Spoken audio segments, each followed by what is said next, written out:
The Americans have long had a presence in this part of northern Syria, supporting the Syrian Democratic Forces, or SDF, in the fight against ISIL. But Turkey views the Kurdish YPG, which makes up the bulk of the SDF, as a terrorist organization. And in the latest twist, French President Emmanuel Macron met with an SDF delegation on Thursday night in Paris and offered to mediate, which isn't going down well in Ankara. YPG'ye destek garantisi verdik.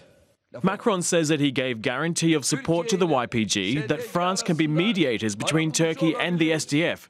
Who gave you this duty? Do not engage in things beyond you. Turkish armed forces have already taken control of much of the Syrian province of Afrin, pushing out the YPG.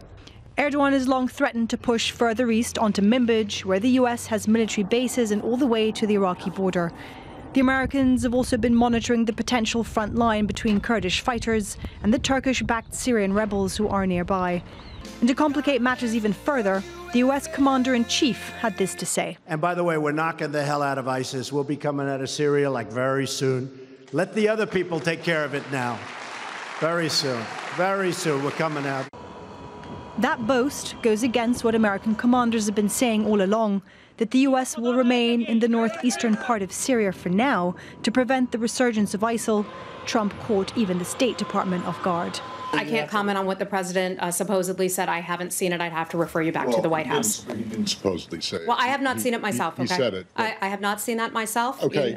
You don't necessarily comment or report on things that have been heard secondhand, and I'm not going to do that either. That's okay. That's fine. So you're not aware of any policy determination to pull the U.S. out of Syria? I am not. No.